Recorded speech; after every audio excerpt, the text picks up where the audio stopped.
By 2050, Einstein, Elon Musk, and Uncle Sam may have ruined cryptocurrency. What happens if whales are equipped with quantum computers? The cryptocurrency world is a one-of-a-kind financial wonderland where timing is critical and nothing is certain. When you believe you've got a handle on the market, a billionaire tweets a meme and you're pushed towards one of the margins. While enthusiasts of rollercoasters and thrill rides may enjoy the experience, investors seeking an escape from the oppression of centralized currency and banking may wish for a less volatile future. Regrettably, the path forwards is not straightforward. Decentralized digital currencies such as Bitcoin and Ethereum appear to make perfect sense on paper. If I own $1 worth of Bitcoin and the US government decides to deport me and declare my citizenship null and void, I retain that $1 worth of Bitcoin. However, every penny of fiat currency I currently hold in US markets, banks, 401ks, and other investments would be completely wiped out. In a truly decentralized financial paradigm, no single government or other cryptocurrency holder should be able to revoke your holdings. However, technology is frequently the only thing preventing government agencies from seizing cryptocurrency. What happens if that circumstance changes? Today, we are assured that our crypto holdings are protected from intrusion, theft, and withholding through the use of literal cryptography. Just as the government is technically unable to read our WhatsApp conversations due to their encryption, it should be unable to access our cryptocurrency holdings. Furthermore, because Bitcoin and similar massive cryptocurrencies are built on decentralized, but well-managed, blockchain platforms, there is little concern that a government will gain a technological advantage sufficient to seize assets. If, for example, China or the United States develops a quantum computer capable of breaking binary cryptography, the Bitcoin platform is large enough to solicit community support for countermeasures. However, Bitcoin and Ethereum account for 99.9% of the market. And without cryptography to safeguard the contents of your digital wallet, there is no discernible difference between a complete scam and a genuine cryptocurrency.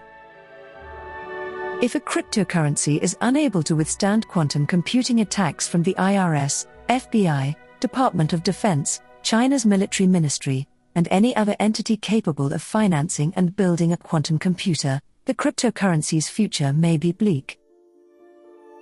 In such a technological paradigm, only a few Bitcoin-sized walled gardens would survive.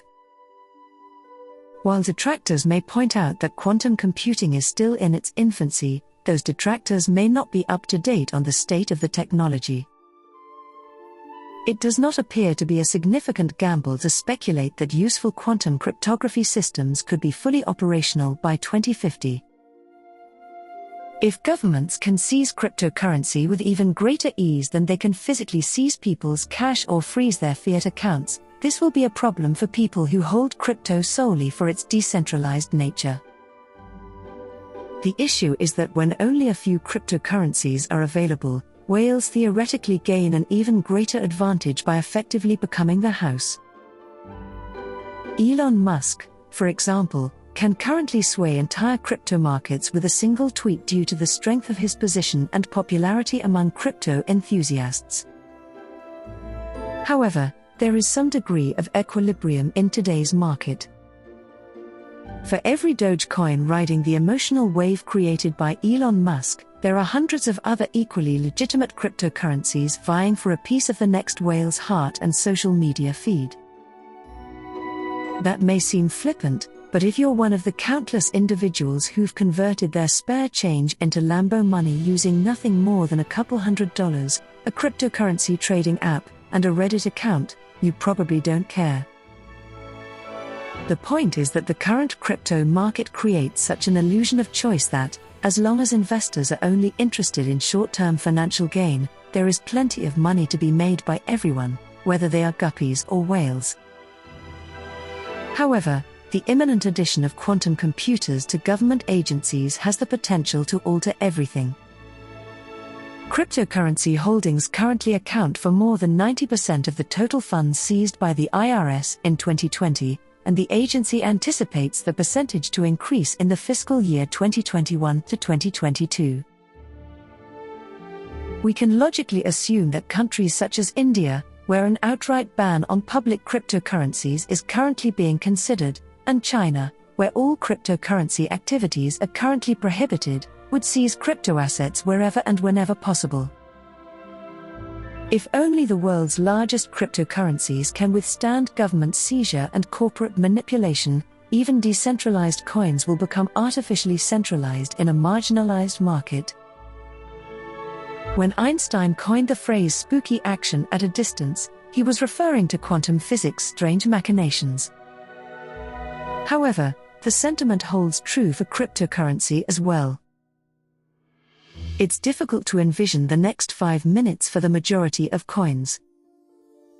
Attempting to forecast the field's future 30 years in advance is impossible. All we can say with certainty is that actors with a whale position in the fiat market, such as the US government and Elon Musk, are unlikely to abandon it. Whether this results in them cornering or splintering the crypto market is determined by their motivations. Meanwhile, those who support a decentralized cryptocurrency future should urge the communities and development teams behind legitimate coins to begin future-proofing immediately. If you're waiting for IBM or Google to begin selling quantum computers on Amazon before preparing for the impending encryption nightmare, you're betting on the next 30 years of technological advancements being less eventful than the last. And, given that Bitcoin was not invented until 30 years ago, that appears to be a huge gamble.